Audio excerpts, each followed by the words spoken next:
The wagon smelled of hay and old leather, and Odalis, Malric's Luna, pressed herself further against the floorboards as boots creaked outside. Malric's guards, searching the market road with torches raised. "She belongs to the crown," she heard one of them say. "Find her before she embarrasses the king further." The wagon lurched forward, and Odalis nearly let out a cry before catching herself, hand flying to her mouth. A man's face appeared above her in the dim lantern light. Startled, cautious, the plain, honest features of a villager marked by confusion at finding a woman hidden among his belongings. "I won't hurt you," she whispered before he could cry out. "Please, I need you to say I'm your wife, just until we're past the city gates." The villager studied her for a long moment. She held his gaze, refusing to look away, refusing to let the desperation in her voice turn into begging. "Please." Somewhere behind them, torchlight swept the road, and the man, Rowan, though she didn't yet know his name, made his decision in a single held breath, reaching down to pull a spare cloak over her shoulders. Stay down," he murmured, "and don't say another word until we're clear." That dark, desperate night, neither of them knew that a wagon full of borrowed lies was about to unravel truths buried for more than 2 decades, and that this single encounter would change everything. If you love intense wolf stories with destiny and twists, go ahead and subscribe to the channel right now. So subscribe and turn on notifications so you don't miss any chapters. And how about we get to know each other better? I'm Maggie Reed, the author of these stories, and you? Drop a comment below with your name and what city you're watching from. The city gates loomed ahead through gaps in the wagon's canvas cover, and Odalis held herself perfectly still, counting her own heartbeats to keep from counting the guards' voices instead. "Halt!" A gruff command, boots stopping beside the wagon wheel. "State your business leaving the city after curfew." Rowan's voice, when it came, carried an easy, unbothered calm that Odalis found herself grateful for immediately. "Heading home to Millbrook, sir. My wife's mother took ill sudden-like, and we're wanting to reach her before—" A pause, waited just enough. "Well, before it's too late, if you understand my meaning." "Your wife," the guard repeated, and Odalis felt her pulse hammer against her ribs. "There's a woman in there?" "Under the blankets, sir. Resting. She's had a hard day of it, worrying over her mother something fierce." A creak of wood as Rowan, presumably, gestured toward the wagon's contents. "You're welcome to look, though I'd ask you keep your voice down. She only just settled." There was a pause, the particular silence of a man weighing inconvenience against duty, and then, mercifully, the guard's irritated sigh. "Go on, then. Give my condolences to the family."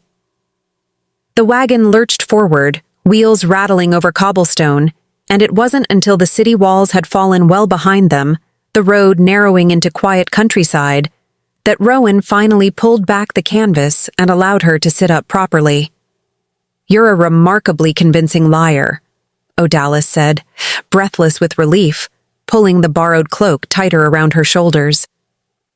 "I prefer to think of it as remarkably convincing kindness, but I'll accept your version if it flatters your gratitude."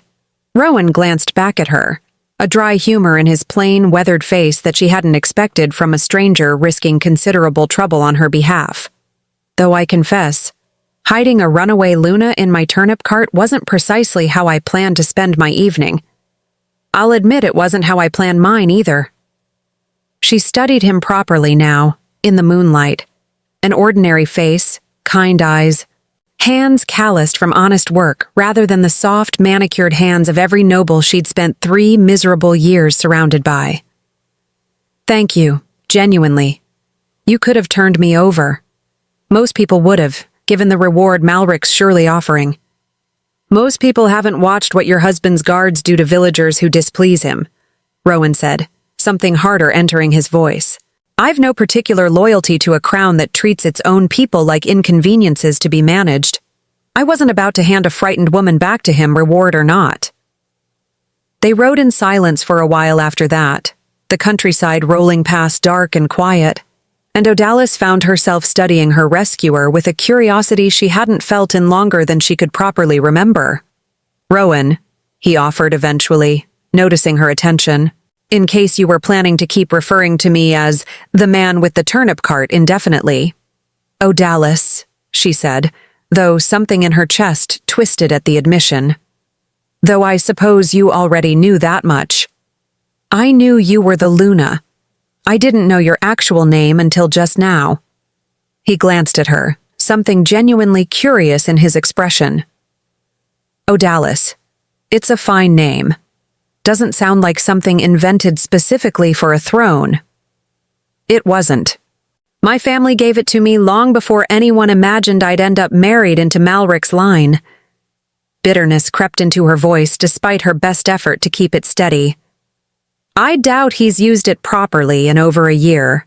I'm usually simply the Luna when he bothers to acknowledge my existence at all, or something considerably less flattering when his mother's nearby to encourage the worst of him." "That bad?" "Worse, some days." She wrapped her arms around herself, old humiliation rising despite the relief of finally being free of it. 3 years, Rowan. 3 years of being paraded for ceremony and dismissed for everything else. Of watching Queen Vantessa smile at me with poison behind her teeth, while Malric looks straight through me like I'm furniture that occasionally requires maintenance. Rowan was quiet a moment, something thoughtful in his expression. "Why marry him at all, if I may ask? Forgive my bluntness. I'm a villager, not a courtier. I've never learned the trick of asking difficult questions delicately." "I appreciate the bluntness, actually. I've had 3 years of careful, poisonous delicacy. It's refreshing to be asked something plainly." Odalis considered the question, old grief resurfacing beneath the words. "It wasn't entirely my choice.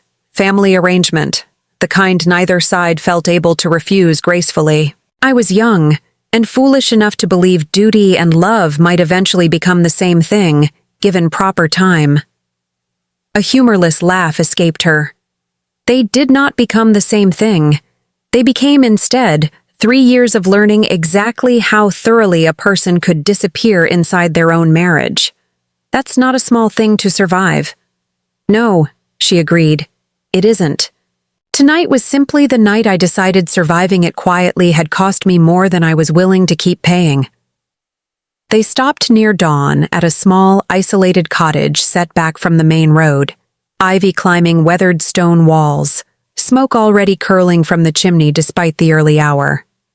"My home," Rowan said, helping her down from the wagon with a steadying hand she was grateful for, given how thoroughly exhaustion had finally caught up with her. "Modest, compared to whatever you're accustomed to, but warm and considerably safer than the road. After 3 years in a castle that felt colder than any modest cottage possibly could, I find myself entirely unbothered by modest."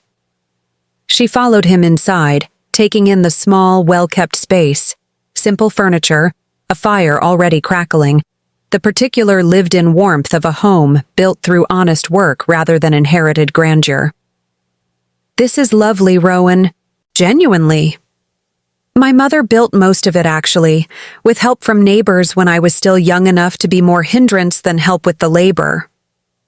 Something softened in his expression, mentioning her. "She's remarkably particular about her garden, if you stay long enough to notice it properly."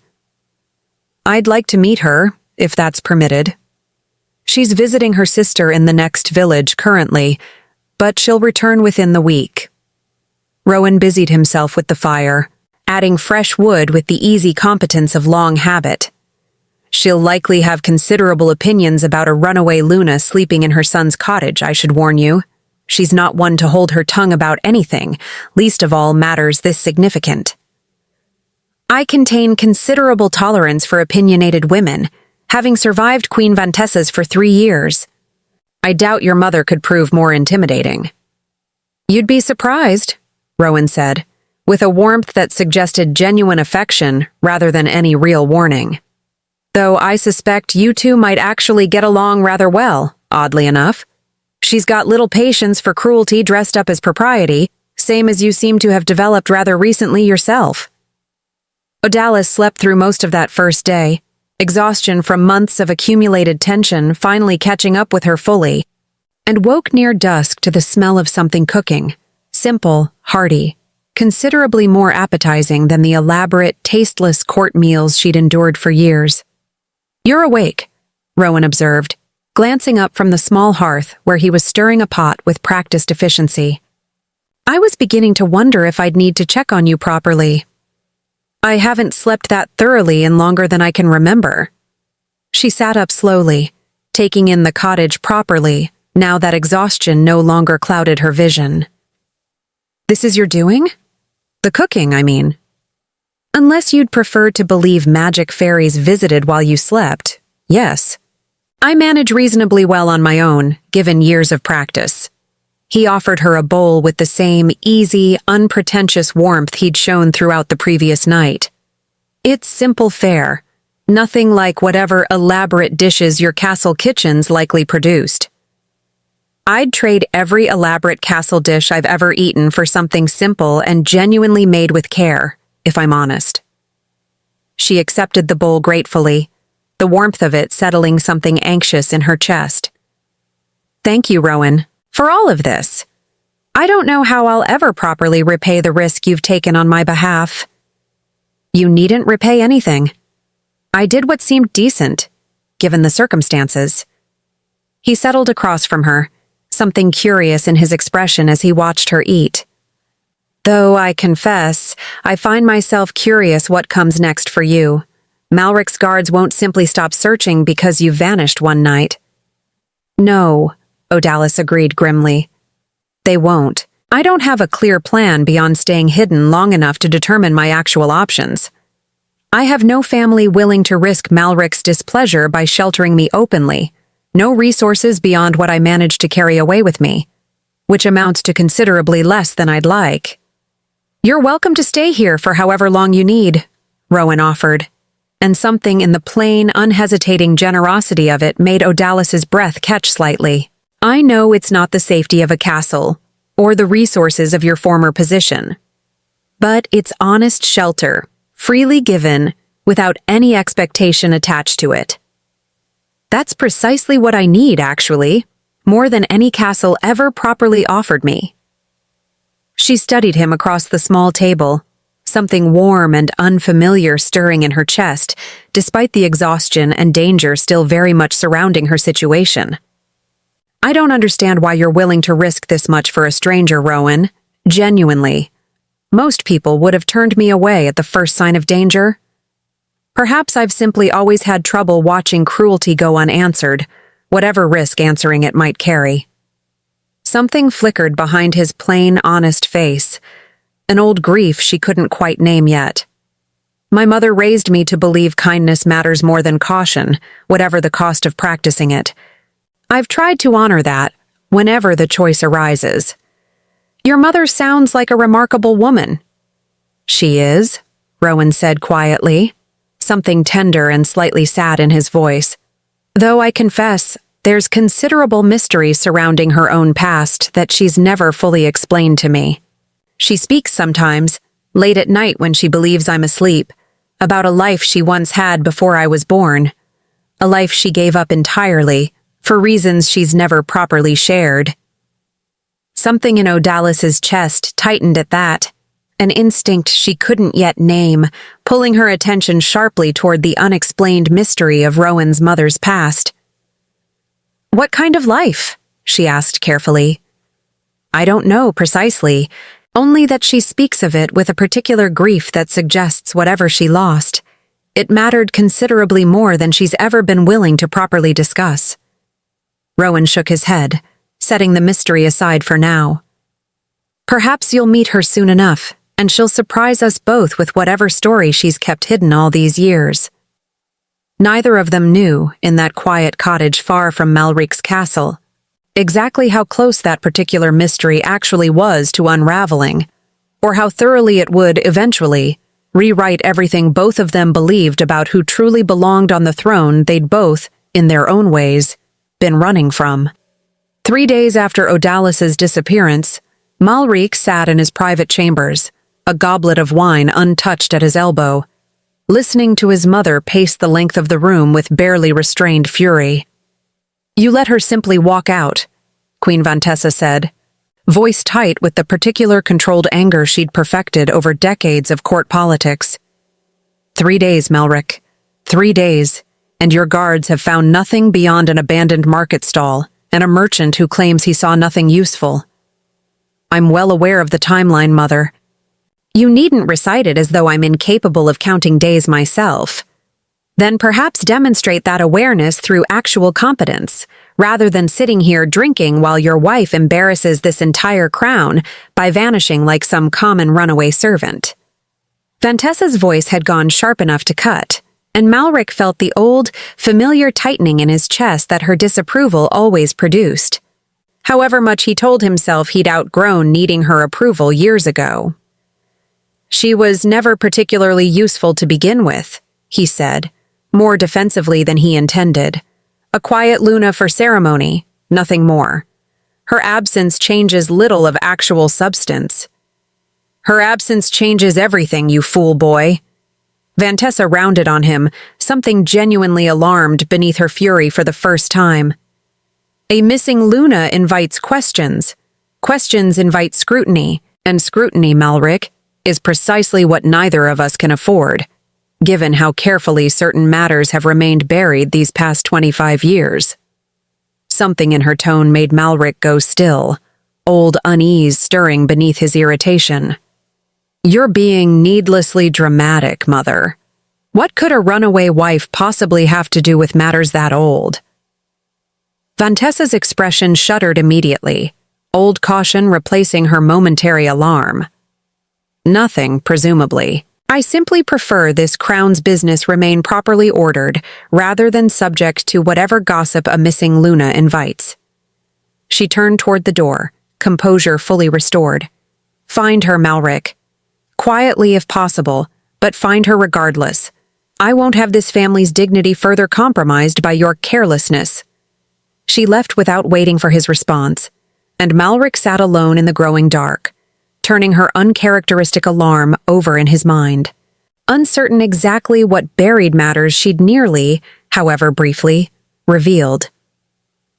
Vantessa found her way to the castle's oldest wing that same evening, to a small locked chamber few staff even remembered existed anymore, and stood for a long moment before the single portrait it contained, a woman with warm eyes and gentle features, painted decades ago, before Vantessa had ordered it removed from public display entirely. You should have simply disappeared properly, she murmured to the painted face, old bitterness threading through the words. Instead, here I am, still managing the consequences of your inconvenient existence, decades later. The portrait, of course, offered no response, and Vantessa stood alone in the dusty silence, memory pulling her back, despite every effort to keep it properly buried. She had been young once, ambitious in ways the court had never properly appreciated, watching King Aldrich, young himself then, newly crowned, still soft with genuine warmth he'd later lose entirely, fall hopelessly, completely in love with an Omega named Elowyn, a woman with no title, no political value, nothing to offer the crown beyond her own gentle, genuine kindness.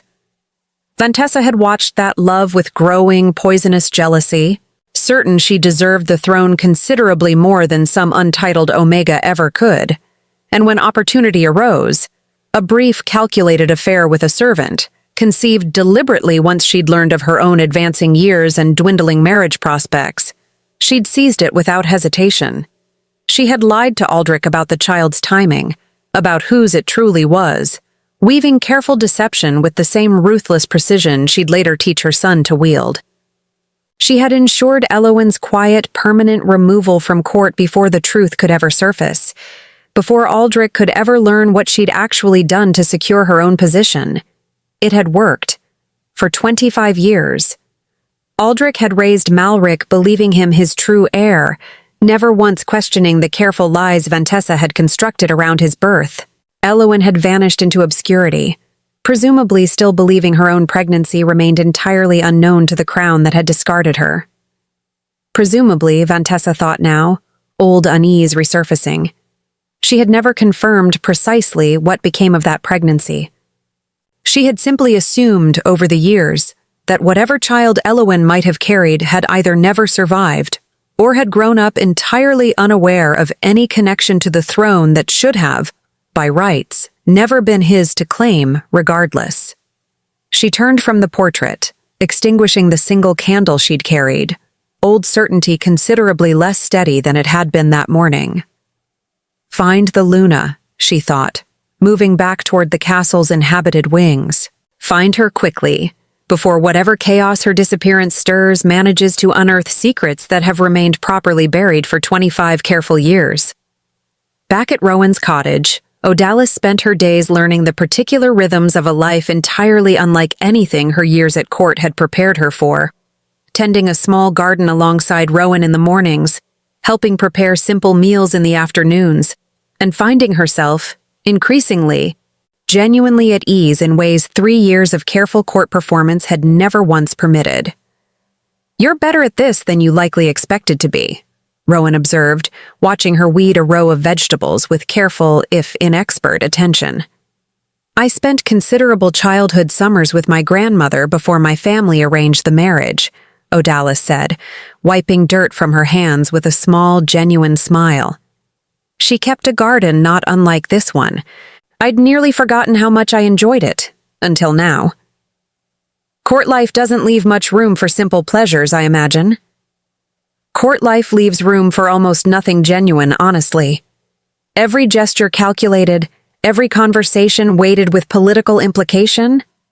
She sat back on her heels, studying the modest cottage and its surrounding land with something like genuine appreciation. "This is the first time in 3 years I've done something simply because it brought me quiet satisfaction, rather than because it served some larger, calculated purpose. I'm glad to offer that then, however modest the setting compared to what you're accustomed to. I've decided modest suits me considerably better than I ever properly appreciated before." She glanced at him, something warm and curious in her expression. "Tell me about your mother properly. You mentioned her mysterious past, but I confess I'd like to understand more about who she actually is, beyond the mystery." Rowan settled beside her, something fond entering his expression. "Elowyn. She raised me alone, mostly, working harder than any single person should reasonably have to ensure I never wanted for anything essential.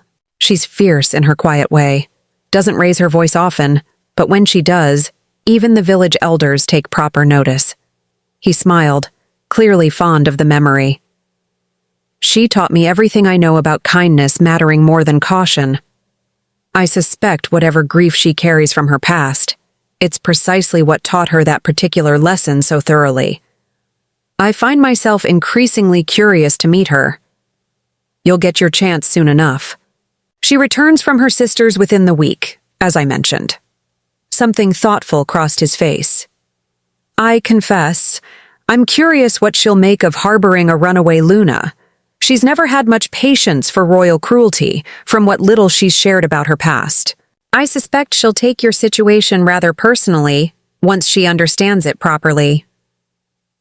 Elowyn returned to the cottage 6 days later, weathered from travel but moving with the same quiet, purposeful energy Rowan had described, and stopped short in the doorway at the sight of an unfamiliar woman settled comfortably at her kitchen table.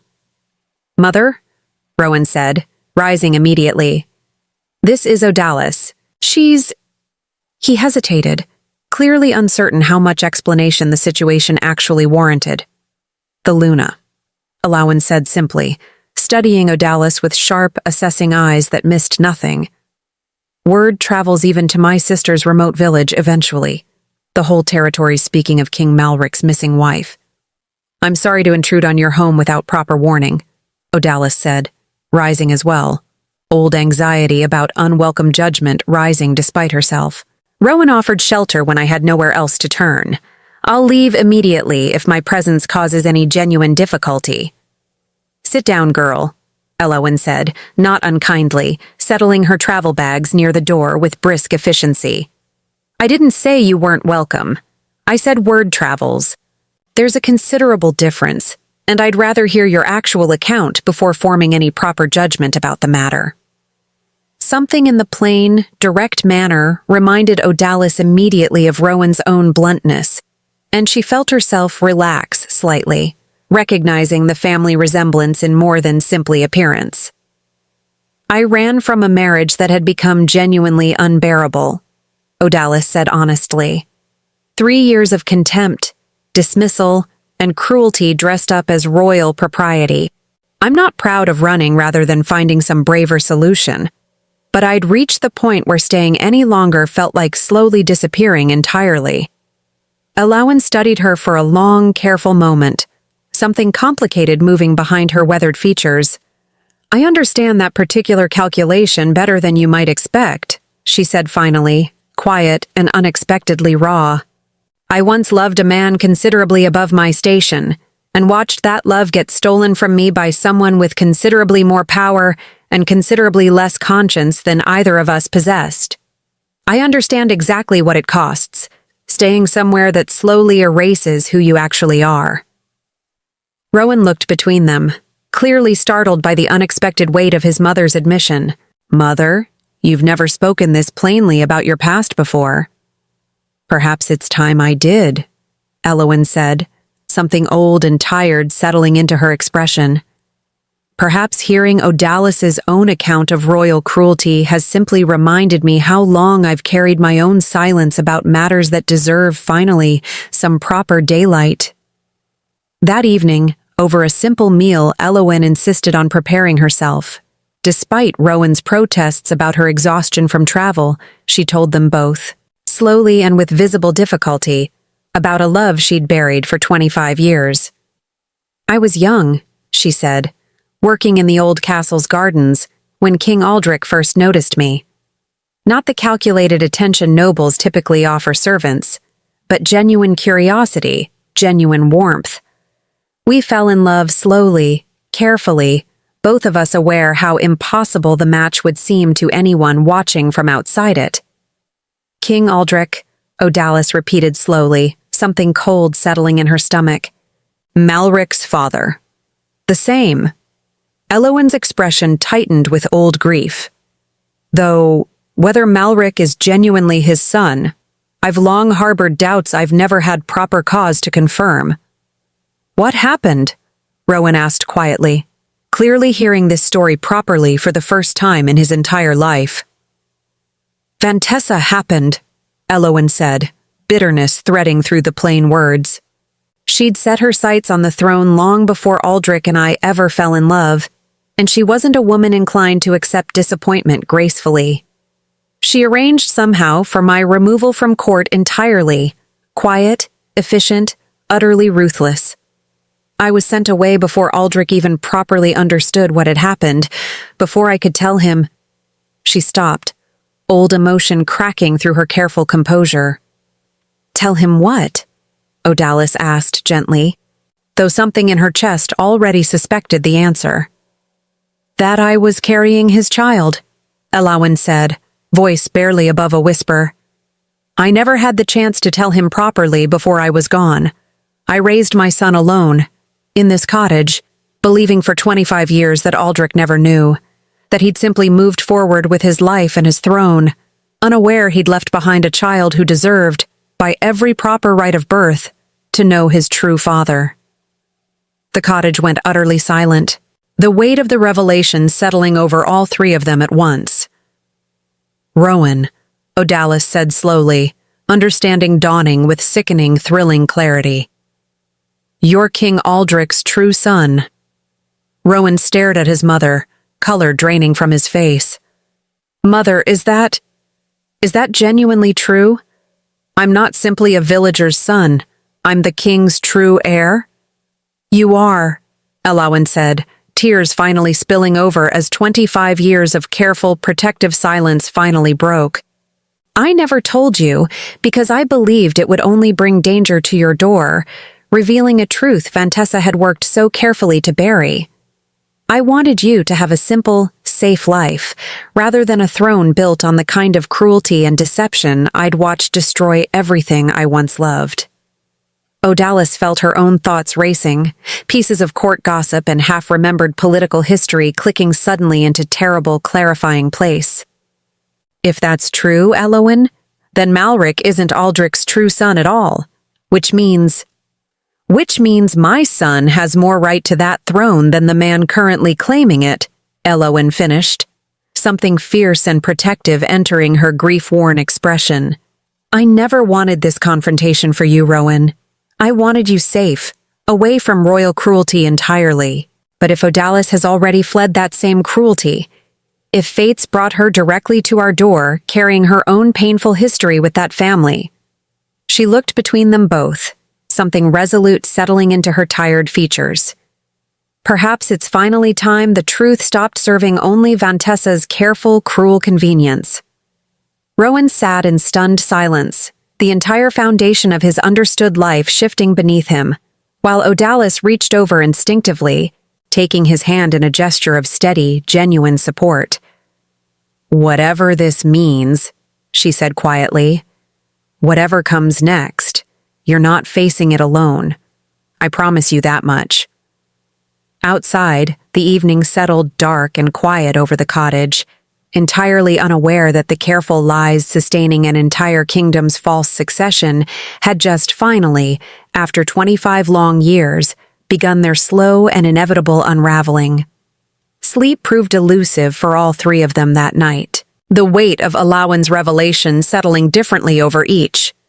Rowan turning the shape of an entirely new identity over in his mind, Alawen wrestling with 25 years of careful silence finally broken, and Odalis lying awake calculating exactly how much danger this truth would bring, crashing down upon a small cottage that had, until recently, existed entirely beneath Vantessa's notice.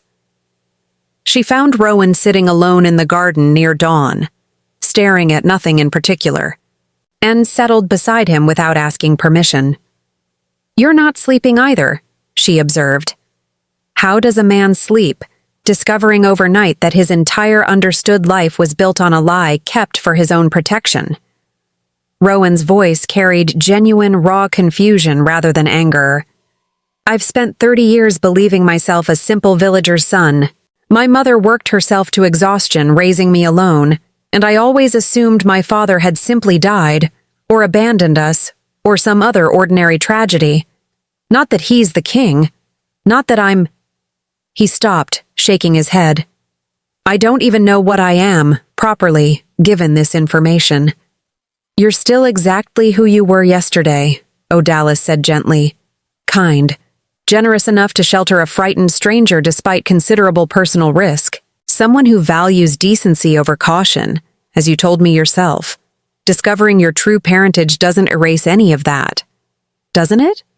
If I'm genuinely Aldrich's true heir, what does that make my entire life until now? A mistake somehow? An accident of circumstance that should have been corrected decades ago? It makes your life exactly what it's always been. Genuinely yours, built through your own choices and your mother's genuine sacrifice, regardless of what bloodline happens to run through your veins." Odalis took his hand, steadying him the way he'd steadied her that first desperate night in his wagon. Malric was raised believing himself the true heir his entire life too, and look what that inheritance actually produced.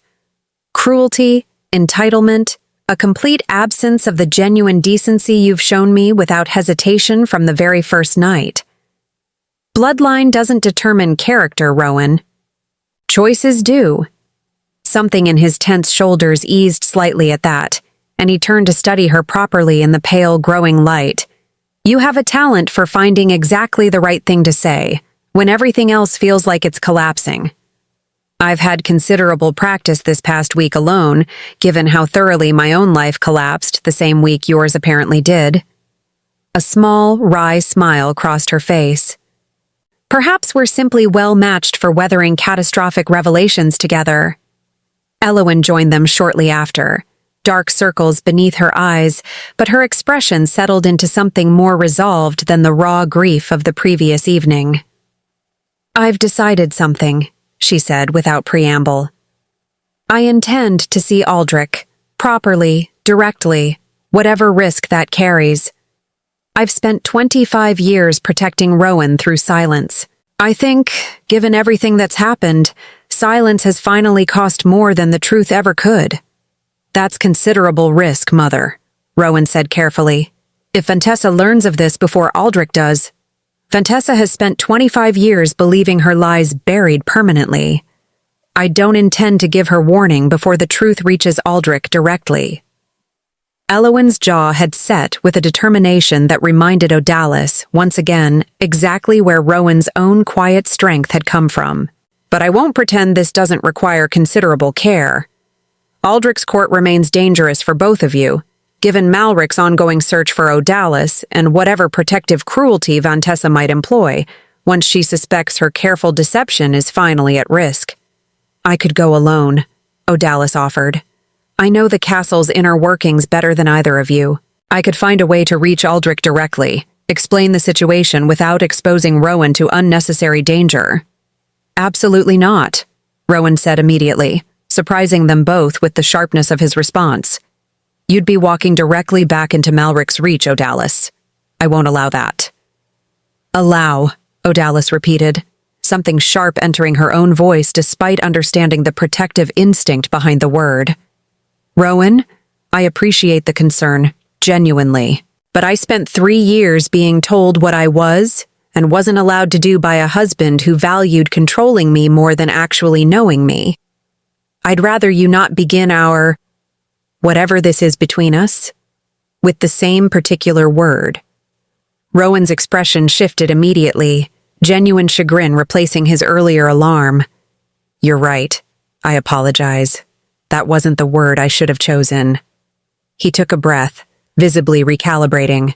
"I'd prefer strongly that you not face that danger alone, not because I believe I have any right to forbid it, but because I've come to care what happens to you rather more than I expected to this past week."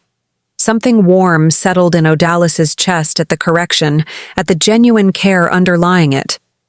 "I appreciate that considerably more, honestly, and for what it's worth, I'd prefer facing this together as well. I simply didn't want either of you taking on danger that's ultimately, properly, mine to manage. It stopped being solely yours to manage the moment our paths crossed," Elowyn said firmly. "We face this together, all 3 of us, or not at all." They set out for Aldrich's castle 3 days later, traveling by careful, indirect routes Elowyn insisted upon, avoiding the main roads where Malric's search parties remained most active. "You know this territory remarkably well," Odalis observed, watching Elowyn navigate a narrow forest path with practiced confidence. "I spent considerable years learning every hidden route this land offered, back when Aldrich and I needed discretion for our own meetings," Elowyn said, something wistful entering her voice. "I never imagined I'd need that same knowledge decades later, guiding my own son back toward a truth I'd hoped to keep buried permanently." "Do you think he'll believe you?" "After 25 years? I don't know," Elowyn admitted honestly. "I've turned that question over more times than I can properly count these past days. Aldrich was a good man once, before Vantessa's poison had years to properly settle into his court.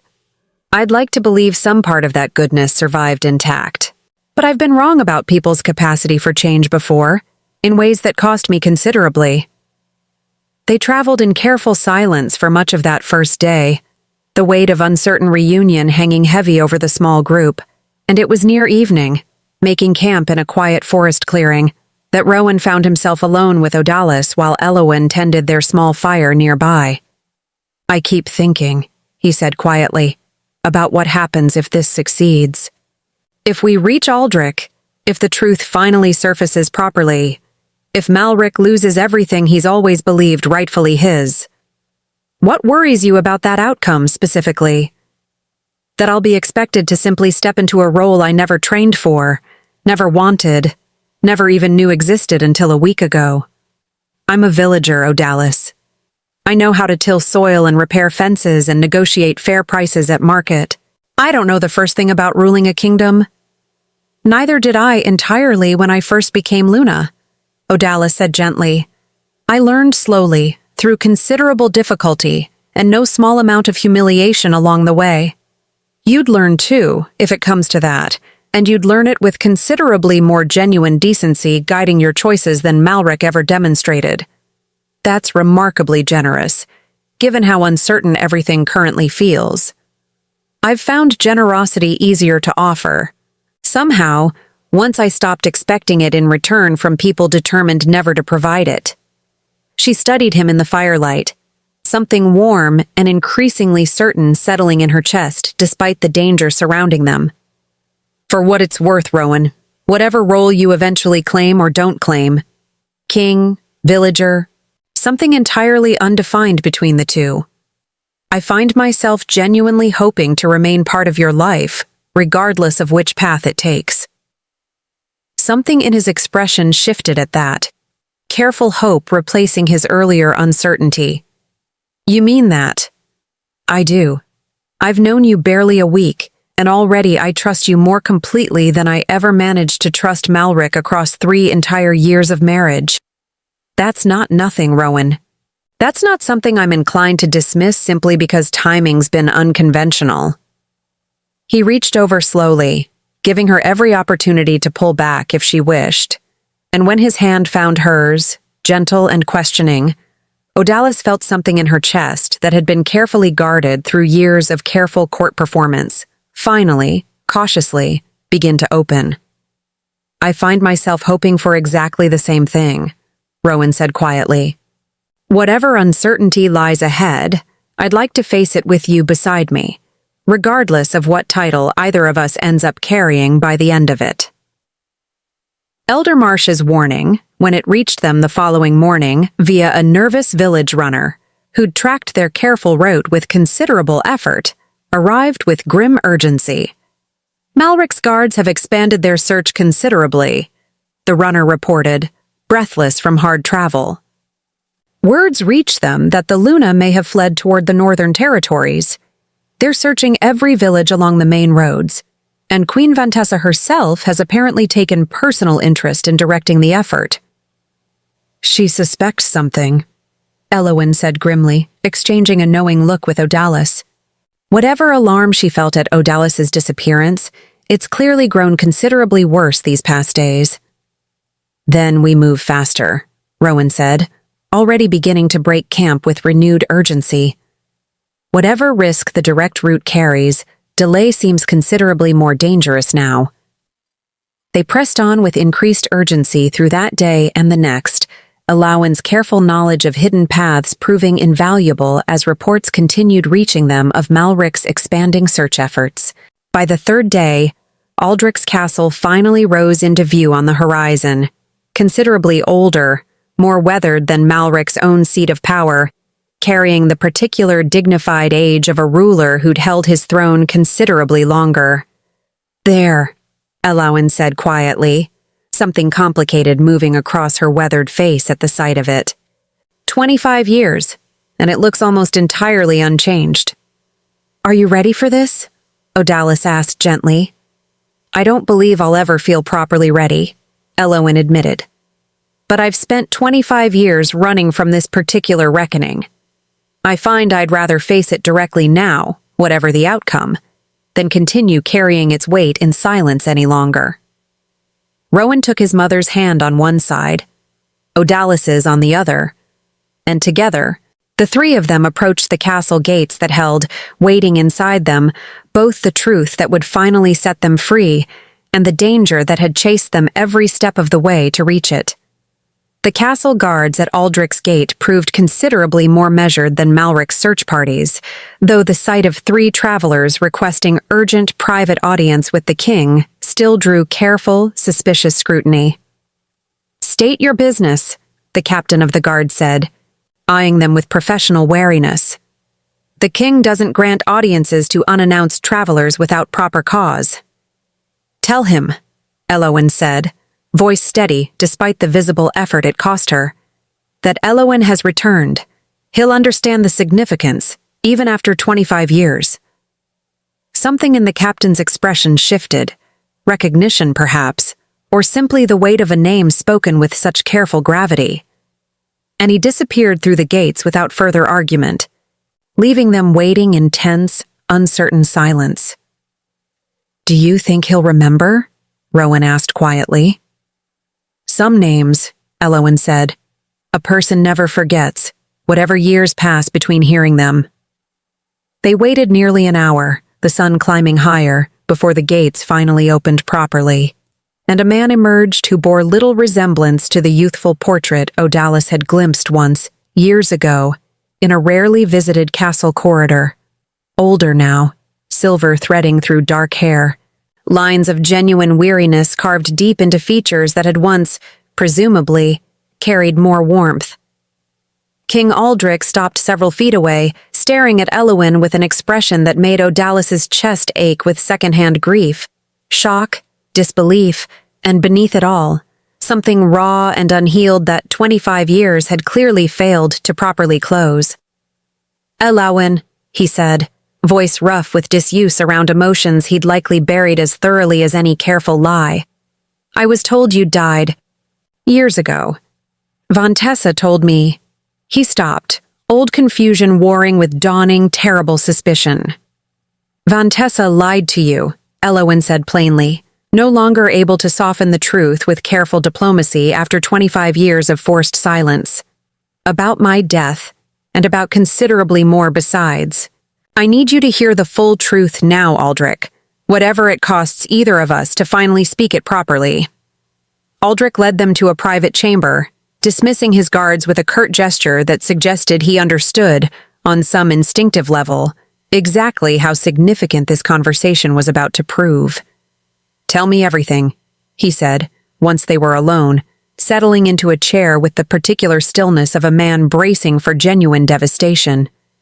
Elowen told him, slowly, carefully, the same account she'd given Rowan and Odalis days earlier, though considerably more raw now, delivered directly to the man she'd loved and lost decades before. Vantessa's calculated jealousy, the careful lies constructed to remove Elowen from court before the truth of her pregnancy could ever surface. 25 years spent believing Aldrich had simply moved forward, unaware he'd left behind a child who deserved, by every proper right, to know his true father.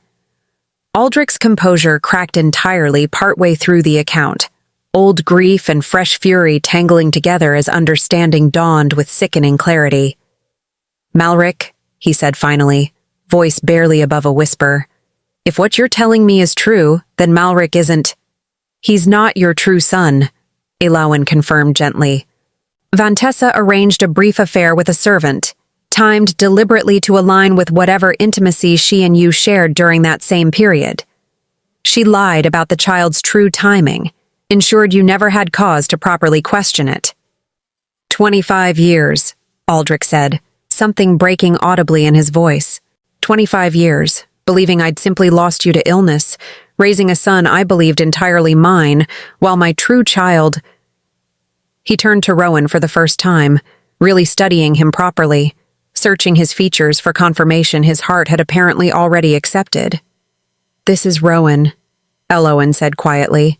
"Your true son, Aldrich, raised as a villager, entirely unaware of his proper birthright, because I believed revealing the truth would only bring danger neither of us could properly survive." Aldrich rose slowly, crossing the small distance between them, and stopped before Rowan with an expression of such raw, overwhelming emotion that Odalis felt tears prick her own eyes, simply witnessing it. "May I?" Aldrich said, voice unsteady, reaching toward Rowan's face with visible hesitation. Rowan, though clearly overwhelmed himself, nodded, and Aldrich's weathered hands finally cupped his son's face properly, studying features that carried, unmistakably, now that attention was properly paid, the same jawline, the same particular set of the eyes that Aldrich himself carried. "You have your mother's kindness in your expression," Aldrich said, tears finally spilling over freely. "But this—" He traced a gentle finger along Rowan's cheekbone. "This is entirely mine. I should have known you the moment you walked through that gate, if I'd only been looking properly." "I didn't know myself until a week ago," Rowan said, voice thick with his own overwhelming emotion. "My entire understood life, rewritten in the space of a single evening." "I'm so sorry," Aldrich said, pulling him into an embrace that carried 25 years of accumulated unspoken grief. "For every year I wasn't there to know you properly. For every birthday, every small victory, every difficulty you faced without a father who should have been present for all of it." It was some time before the raw emotion of the reunion settled enough for practical conversation to properly resume, Aldrich finally turning his attention toward Odalis with visible curiosity. "And you," he said. "Elowin mentioned you fled Malric's court. You're his Luna." "I was," Odalis said carefully. "I ran 3 weeks ago, unable to continue enduring his contempt and Vantessa's cruelty any longer. Rowan sheltered me, entirely by chance, and everything since has unfolded from that single desperate night.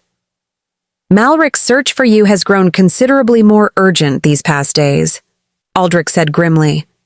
"I've received reports even here, at some distance from his territory. Vantessa's apparently taken personal command of the effort. She suspects the truth's at risk of surfacing," Elowin said. "Whatever alarm Odalis's disappearance initially caused, it's clearly grown considerably worse, the longer the search continues without result." Aldrich's expression hardened with something Odalis hadn't yet seen from him. The particular controlled fury of a man discovering the full scope of decades-old betrayal all at once. "Then we address this properly, immediately, before Vantessa has further opportunity to bury this truth deeper than she already has." "What do you propose?" Odalis asked. "A formal summons," Aldrich said, already moving toward his private study with renewed, purposeful energy. "I'll call Malric and Vantessa both to my court, under pretense of discussing your disappearance, Odalis, and territorial matters requiring joint attention. Once they're properly present, we reveal the truth directly, with witnesses sufficient to prevent Vantessa from simply denying everything as some elaborate fabrication." "That's considerable risk," Rowan said carefully. "If Vantessa suspects the trap before arriving—" "She won't," Aldrich said, something grim and determined entering his voice. "She spent 25 years believing her deception permanently secure. I don't intend to give her warning sufficient to construct some new elaborate lie before the truth finally, properly surfaces." The formal summons reached Malric's castle 3 days later, and Vantessa read it with growing, careful unease. "He wants to discuss the Luna's disappearance," she said, passing the parchment to Malric with visible suspicion. "And matters of territorial cooperation, apparently, though I confess the timing feels considerably too convenient." "You're being needlessly paranoid, Mother," Malric said, though something in his own expression suggested he shared, at least partially, her instinctive wariness. "Father's simply demonstrating proper concern for a missing Luna. It would be considerably more suspicious if he ignored the matter entirely." "Perhaps," Vantessa said, though her tone carried little genuine conviction. "Regardless, we'll attend. Refusing a formal summons would raise considerably more questions than accepting it graciously ever could." They arrived at Aldrich's castle 2 days later, formal procession and careful royal composure fully intact, and were led immediately to the same private chamber where, days earlier, the truth had first properly surfaced. Vantessa's composure cracked the instant she recognized the room's other occupants. "You," she said, staring at Elowin with genuine, unguarded shock that quickly transformed into cold, calculating fury. "I was told you'd died." "You told everyone I'd died," Elowin corrected, standing with a steadiness that carried 25 years of accumulated resolve. "It was, like considerably more of what you've told this court, an elaborate and convenient lie." Malric looked between his mother and this unfamiliar woman with growing, uncomfortable confusion. "Mother, What exactly is happening here? Nothing that requires your concern, Vantessa said quickly, though the sharp edge in her voice suggested precisely the opposite. I disagree, Aldrich said, rising from his seat with the particular controlled authority of a king finally reclaiming ground long stolen from him. This concerns you rather significantly, Malric, perhaps more than anything else you've ever been told about your own life. What are you talking about? Malric's confusion had shifted toward genuine alarm now, sensing the weight of whatever revelation was clearly approaching. Rowan stepped forward then, and Odalis watched Aldrich's true son face, for the first time, the man who had spent 30 years claiming a birthright that had never properly belonged to him.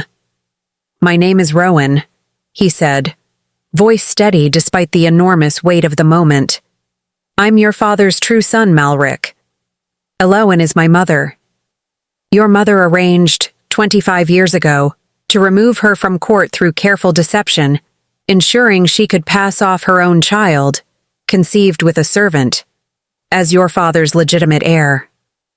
The chamber went utterly silent, the accusation hanging heavy in the air, and Odalis watched Malric's face shift through disbelief, dawning horror, and finally, desperate denial in rapid succession. That's absurd, he said, though his voice carried considerably less conviction than his words claimed. Some elaborate scheme, presumably orchestrated by a runaway wife determined to embarrass this crown rather than face proper consequences for her own desertion.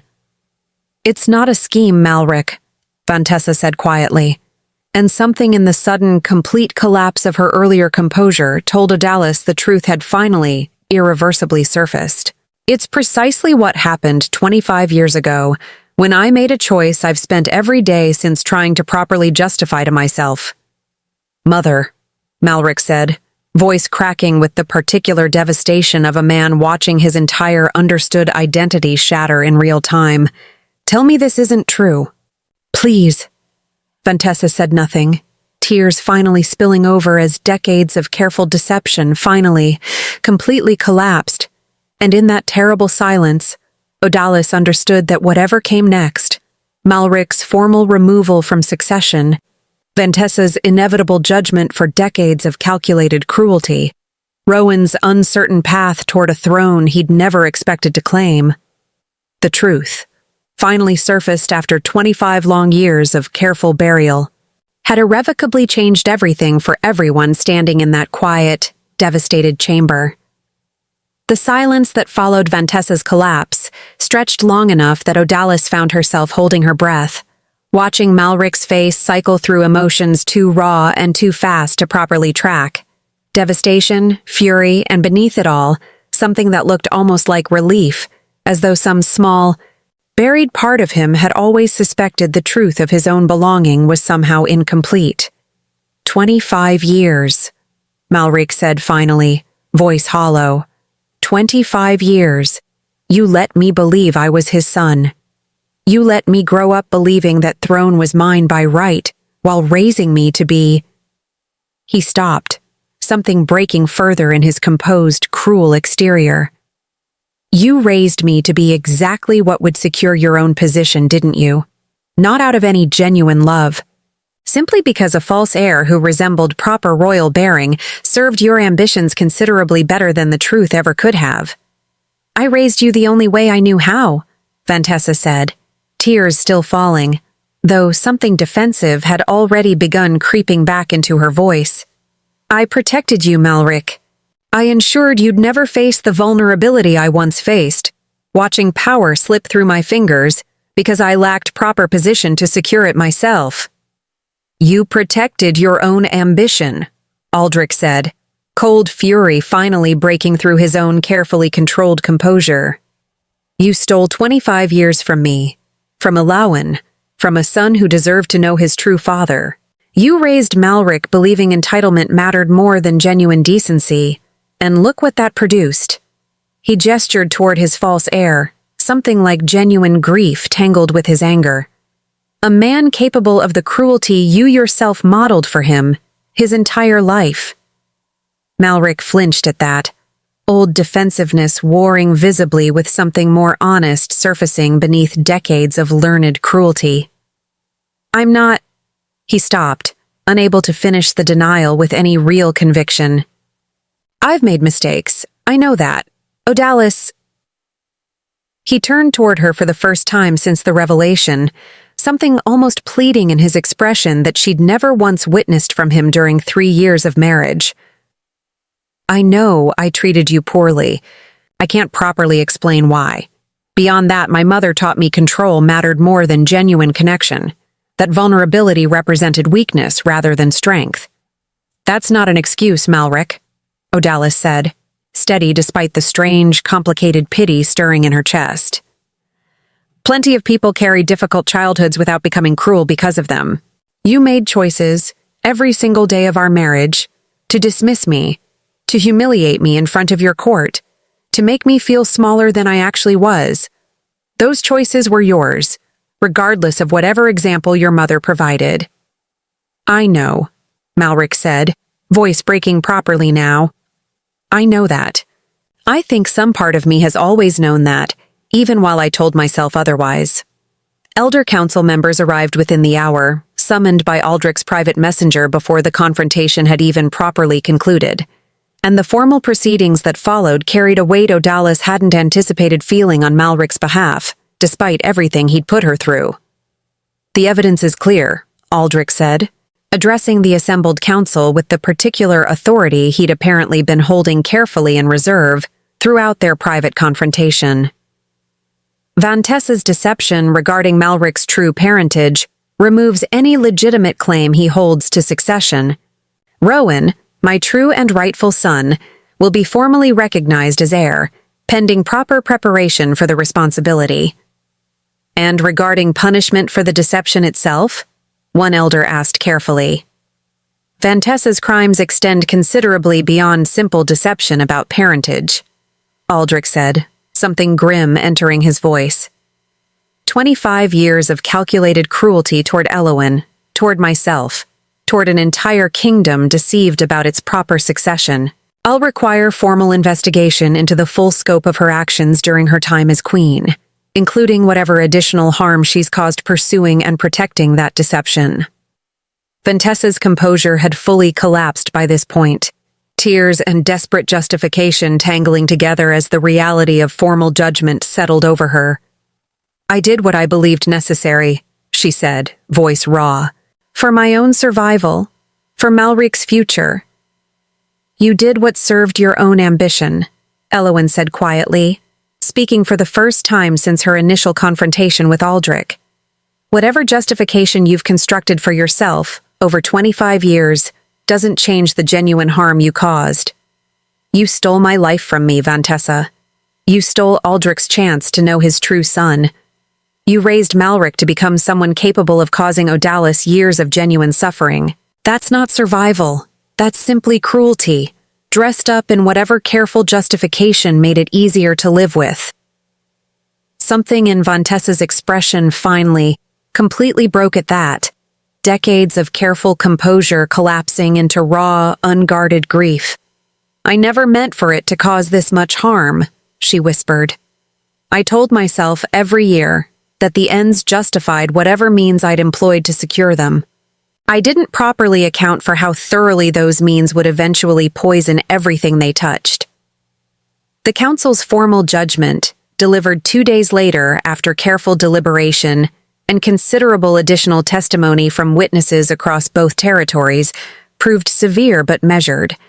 Vantessa stripped of all title and position, sentenced to formal imprisonment for the extent of deception and cruelty documented across her decades as queen. Malric, though cleared of direct malice regarding the original deception itself, held accountable for the genuine harm he'd caused Odalis and others through his own choices, sentenced to considerable time in supervised labor and formal re-education, with the possibility of eventual, limited pardon dependent on genuine, demonstrated change. "It's not enough," Odalis admitted to Rowan that evening, watching the formal proceedings' aftermath settle over the castle. 3 years of genuine suffering, and his punishment amounts to labor and re-education rather than anything that properly accounts for what he cost me. Perhaps, Rowan said gently, or perhaps genuine accountability, properly enforced over considerable time, ultimately matters more than simple punishment ever could. I don't know the right answer, honestly. I only know that whatever judgment the council determined, you're finally, properly free of him now. That has to count for something significant, regardless of whether his punishment feels sufficient. You're right, Odalis said, something loosening in her chest at the acknowledgement. I think I've simply spent 3 years wanting some clean, satisfying resolution to match the genuine harm I experienced. Real justice, apparently, rarely arrives that neatly. No, Rowan agreed. It rarely does. But you're free regardless, whatever imperfect shape that freedom ultimately took. The weeks following the formal judgment proved considerably more demanding than Rowan had anticipated, Aldrich insisting on immediate, intensive preparation for the responsibility he'd never expected to inherit. I don't know the first thing about proper governance, Rowan admitted one evening, exhausted from an entire day spent studying territorial law and formal court protocol. I've spent 30 years learning to till soil and repair fences, Father. Not how to properly negotiate trade disputes or manage a council's competing interests. You'll learn, Aldrich said, settling beside him with the particular patient warmth he'd shown consistently since their reunion. I didn't know either when I first assumed this throne. Every ruler begins somewhere, Rowan, regardless of how prepared they might appear from the outside. I worry I'll fail this territory, given how little I actually understand about proper leadership. You worry about failing them, which suggests immediately considerably more genuine concern for their well-being than Malric ever demonstrated throughout his entire tenure as heir apparent. Aldrich's expression carried genuine pride, still slightly disbelieving after weeks of reunion that this remarkable son had truly been his all along. That instinct, Rowan, genuine concern over simple entitlement, that's precisely what makes you suited for this role, whatever gaps in formal knowledge you still need to properly address. Odalis found herself, increasingly, drawn into these preparations as well. Her own 3 years navigating court politics proving unexpectedly valuable as Rowan worked to understand the formal demands of royal responsibility. You understand this world considerably better than I currently do, Rowan observed, watching her explain the particular careful diplomacy required for an upcoming council session. I confess I'm grateful for your guidance, though I recognize the irony of asking Malric's former Luna to help prepare his replacement. I find the irony considerably satisfying, honestly, Odalis said, a small, genuine smile crossing her face. Using everything I learned surviving 3 years of cruel, calculated court politics to help build something entirely different instead. Governance built on genuine decency rather than careful manipulation. You're remarkable, Odalis. I hope you know that, whatever uncertain shape our futures ultimately take. I'm learning to believe it, slowly, she admitted. 3 years of Malric's contempt taught me to doubt my own worth rather thoroughly. It's taken considerable time these past weeks to properly unlearn that particular lesson. I hope I've helped, even slightly, with that unlearning. You've helped considerably more than slightly, Odalis said softly, reaching for his hand with the same steady confidence she'd offered him that very first desperate night in his wagon. I don't know precisely what comes next, Rowan. Whether you'll formally take this throne, whether I'll have any proper place in whatever future unfolds from here. But I find myself, increasingly, hoping we face whatever comes next together, regardless of what titles either of us end up carrying. Rowan studied her in the fading evening light, something warm and entirely certain settling into his weathered, honest features. I find myself hoping precisely the same thing, he said. Whatever throne I eventually claim, whatever responsibility I learn to properly carry, I want you beside me through all of it, Odalis. Not as some political convenience, the way Malric treated you, but as someone I've genuinely, completely come to love these past weeks. Something in Odalis's chest, guarded carefully through years of careful court performance and genuine heartbreak, finally, completely opened at that admission. "I love you too," she said, surprised by how easily the words came once she allowed herself to speak them plainly.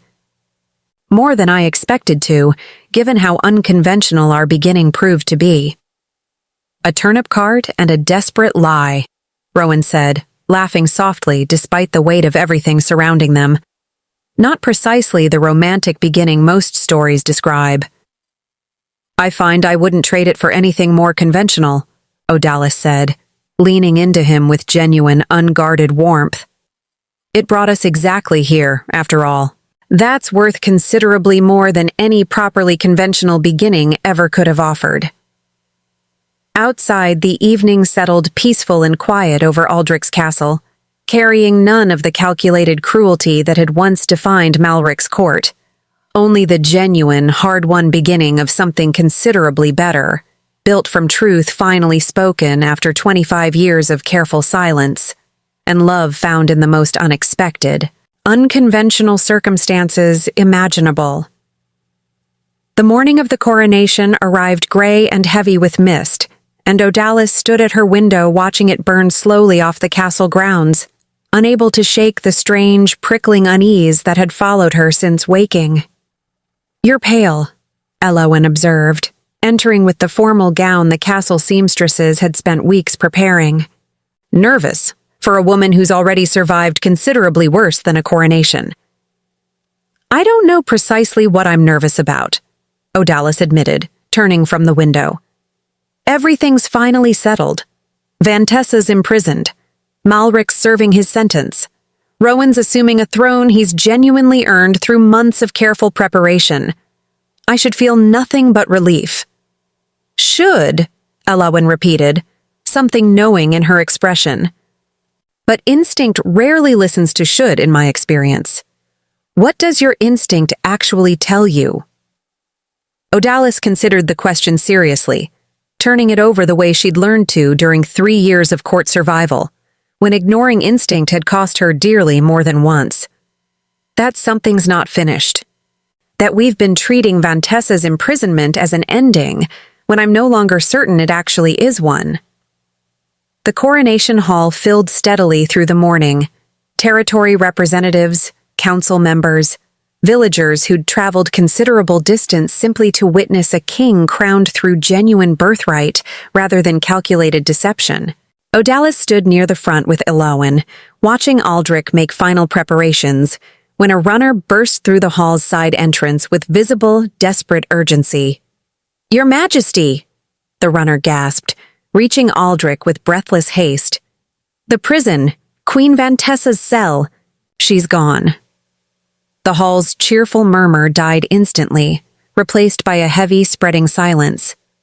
"Gone," Aldrich repeated, voice gone carefully flat in the particular way Odalis had learned meant genuine alarm beneath controlled surface. "Explain immediately." "Sometime before dawn, Your Majesty. The guards discovered it during the morning watch change. There's no sign of forced entry. Whoever assisted her had proper access to the prison's inner corridors." Odalis felt cold dread settle low in her stomach, old instinct proving correct in the worst possible way. "Someone helped her," she said quietly to Elowen. "Someone with access. Someone still loyal enough to risk everything for her, even now." "Malric," Elowen said, the same realization dawning in her own expression. "They found Malric's assigned labor quarters empty as well, his formal supervisor reporting he'd requested, 3 days earlier, temporary reassignment to duties nearer the prison's outer grounds, a request granted without proper scrutiny, given his months of apparently genuine cooperative behavior." "He played us," Rowan said, jaw tight. Still dressed in his formal coronation robes, though the ceremony itself had been indefinitely postponed. Months of careful cooperation, genuine seeming remorse, all of it simply patient groundwork for exactly this moment. "We don't know that with certainty," Odalis said, though her own voice carried little conviction. Perhaps his remorse was genuine, and something else entirely drove him toward this. Does it matter which, given the outcome?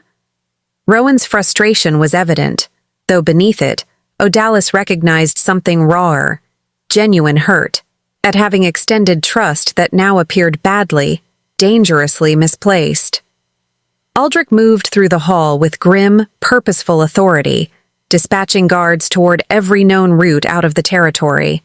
Though the runner's report suggested Vantessa and Malric had already had considerable head start under cover of night. Where would they go? Aldrich asked, addressing the assembled council with barely restrained urgency. Vantessa's title is stripped, her allies scattered following formal judgment. What resources remain available to her? It was Elowin who answered, old knowledge of court politics surfacing despite decades away from it. The Eastern Territories, she said slowly. Vantessa's family held minor holdings there, before her marriage to Aldrich elevated her considerably beyond them. If any loyalty remains toward her name, it would exist there, among relations who might resent how thoroughly her fall now reflects upon their own remaining status. Then that's where we search first, Aldrich said, already moving toward the door. They rode within the hour, a considerably smaller party than proper royal protocol typically demanded. Aldrich, Rowan, a handful of trusted guards, and Odalis herself, who'd refused, flatly, to remain behind despite Rowan's initial protest. I won't be left waiting again, she told him firmly as they prepared their horses. I spent 3 years being told to wait, to remain quietly out of the way while decisions unfolded around me. I won't repeat that pattern now, whatever danger the search carries. Rowan studied her a long moment, old protective instinct warring with genuine respect for her determination, and finally nodded. Stay close to me then. Whatever we find in the Eastern Territories, I won't risk losing you to it. They rode hard through the day, following Elowin's careful directions toward the minor holdings she remembered from decades earlier, and it was near dusk, approaching a modest but well-maintained manor house set back from the main road, that they finally found confirmation of their pursuit's direction. A servant, questioned carefully by Aldrich's guards, admitting reluctantly that a woman matching Vantessa's description had arrived 2 days earlier, accompanied by a man whose bearing suggested considerable former status despite his currently plain, unremarkable clothing. They're here, Aldrich confirmed, something grim and determined settling into his expression. We approach carefully. I won't have this become violent if it can possibly be avoided.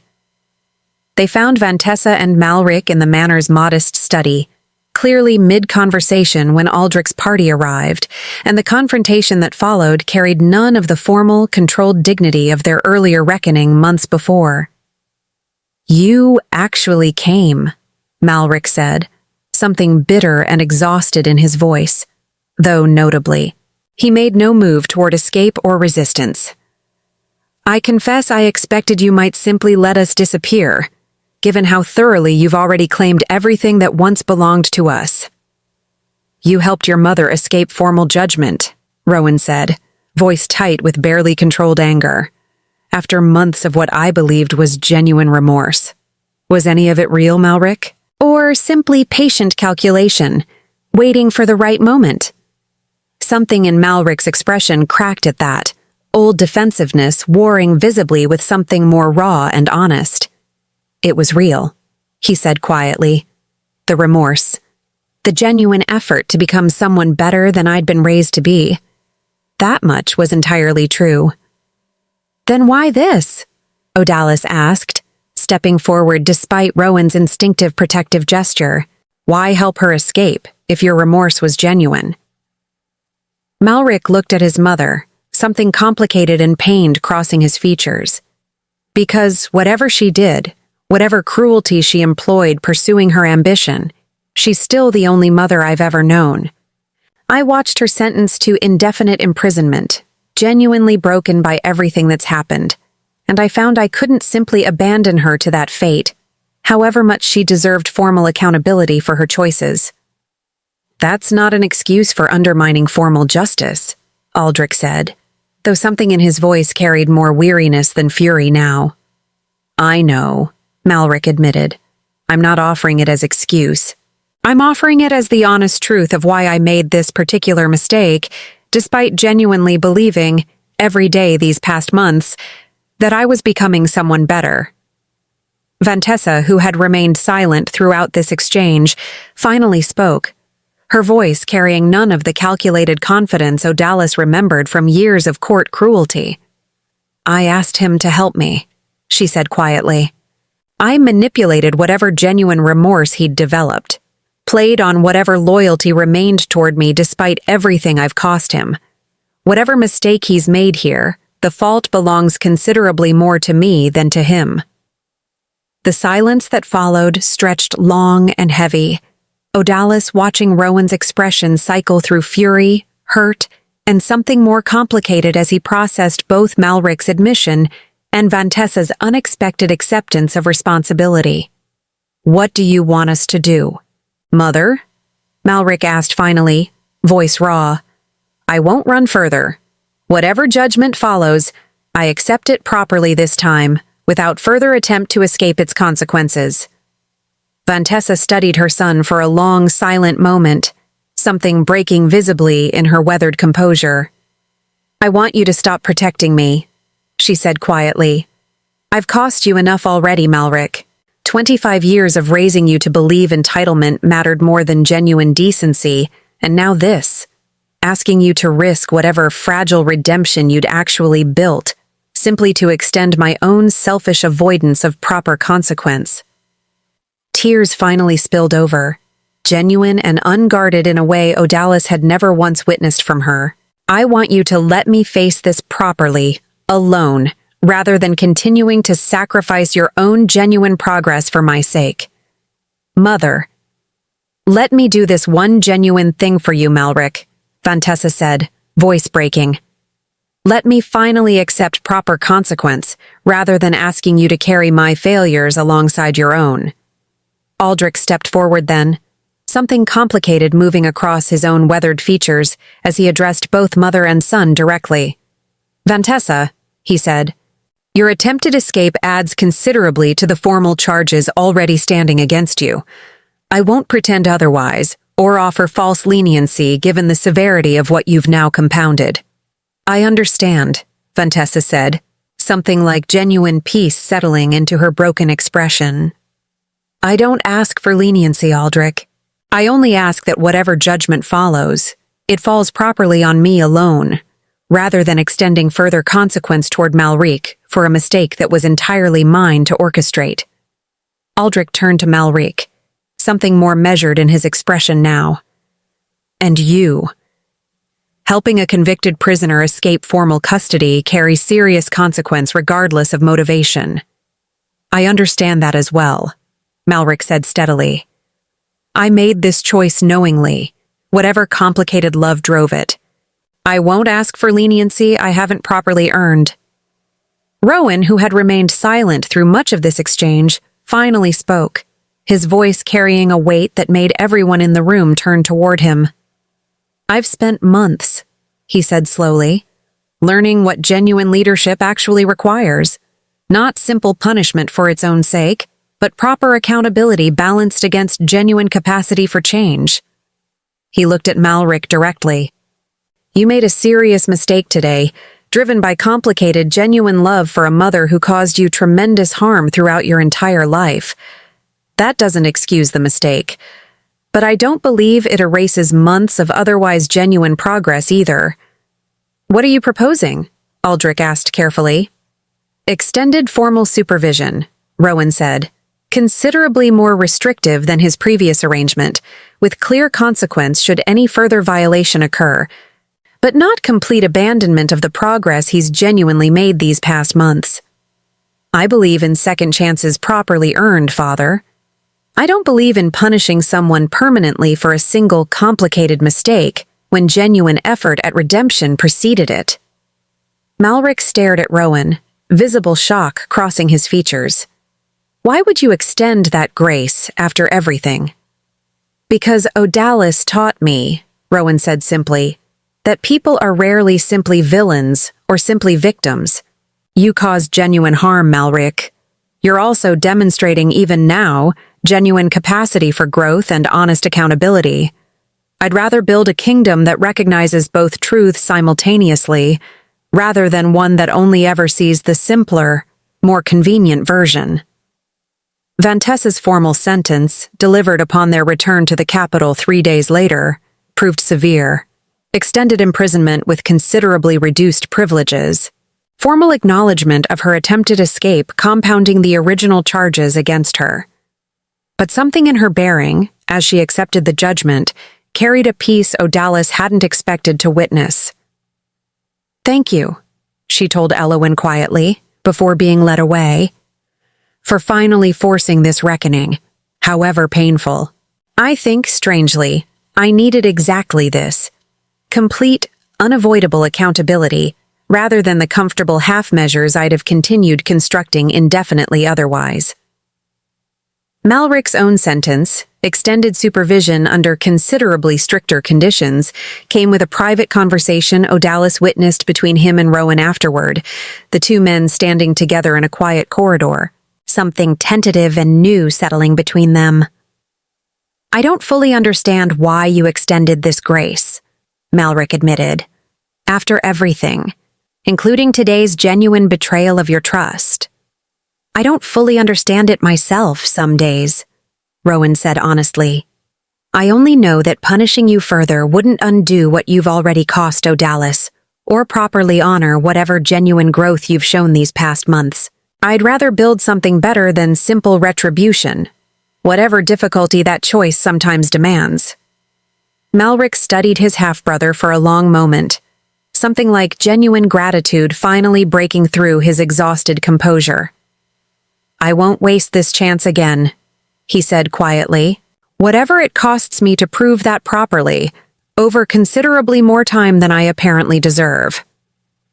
The coronation, rescheduled for the following week, finally proceeded with the dignity and genuine celebration it had originally deserved. Rowan accepting his crown before an assembled territory that had, over the preceding difficult week, witnessed exactly the kind of complicated, genuine leadership that would define his reign going forward. "I promised you genuine effort," he told the assembled crowd, voice carrying clearly across the hall. "I promised accountability and attention to voices too often ignored. I'd like to add one further promise today, born from this past week's difficult events. I promise a kingdom built on genuine justice, which recognizes both the necessity of consequence and the possibility of authentic change. I won't pretend that balance is simple, but I believe it's the only foundation worth building a genuine future upon." The crowd's response, warm, genuine, considerably more moved than simple ceremonial applause, settled something deep and certain in Odalis's chest as she watched him accept his formal crown at last. Epilogue. 2 years later, the territory Rowan now governed bore little resemblance to the cold, calculating court either Odalis or Malric himself remembered from years earlier. Council sessions marked by genuine listening rather than careful performance, disputes resolved through patient consideration rather than entitled dismissal. Odalis and Rowan had married the previous spring, in a ceremony considerably smaller and warmer than either had originally believed available to them, attended by Elowyn and Aldrich, whose own relationship had slowly, carefully rebuilt itself into something neither had believed possible after 25 years of painful separation. Vantessa remained imprisoned under the extended sentence, though her continued demonstrations of genuine remorse, visits from Elowyn becoming unexpectedly a regular occurrence over these 2 years, the two women slowly building something considerably more complicated than simple forgiveness, but genuine nonetheless, suggested her earlier acceptance of consequence had, indeed, marked authentic change rather than performance. Malric had completed his extended supervision without further incident, choosing as before to remain within the territory rather than seek advancement elsewhere. He worked now alongside the council he'd once dismissed with entitled contempt, his contributions increasingly genuine and valued, the tentative trust extended after his mother's attempted escape gradually, carefully justified through 2 years of consistent, honest effort. "I still watch him carefully," Rowan admitted to Audilis one evening, the two of them walking the castle gardens where autumn had begun painting the leaves gold and crimson. "But I no longer watch him with suspicion, simply with the ordinary attention any leader extends toward valued council members." "That's precisely the change that matters," Odalis said, threading her fingers through his. "Not blind trust immediately restored, but genuine transformation, properly earned through sustained, difficult effort over considerable time." "You taught me that particular wisdom," Rowan said, pressing a kiss to her temple. "Among considerably many other things these past 2 years." "We taught each other, I think," Odalis said, smiling up at him. "That's rather been the pattern of everything since that first desperate night in your wagon." Standing together in the gardens that evening, watching the sun set gold and peaceful over a territory finally healed from decades of buried lies and calculated cruelty, Odalis felt the full weight of everything that single frightened flight from Malric's court had ultimately given her. Not a clean, simple ending, but something considerably more honest and hard-won. A kingdom built on genuine accountability rather than convenient punishment. A family reconciled through difficult ongoing effort rather than easy forgiveness. And a love found in the most unconventional circumstances imaginable, tested and strengthened rather than broken by the genuine difficulty life had continued to demand of them both. "Regrets?" Rowan asked, echoing the question he'd once posed to her in gentler times. "Not a single one," Odalis said, resting her head against his shoulder. "Even the difficult parts. Especially the difficult parts, honestly. They taught us exactly what kind of family, and exactly what kind of kingdom, was actually worth building." "A turnip cart," Rowan said, laughing softly, the old joke settling warm and familiar between them. "A turnip cart," Odalis agreed. "I wouldn't trade that particular beginning for anything more conventional. It led us exactly here, after all, through every difficulty, to exactly the family and exactly the home we were always meant to build together." The evening settled warm and peaceful around them, a kingdom finally free from decades of buried lies, built instead on truth spoken plainly, justice tempered with genuine mercy, and love chosen deliberately, again and again, through every difficulty that had tested it. If this story found its way into your heart, the desperate flight, the truth 25 years buried, the difficult reckoning that tested every character's genuine capacity for change, I'd love to hear which part stayed with you. And if you're hungry for another tale of buried secrets and hard-won justice, just say the word.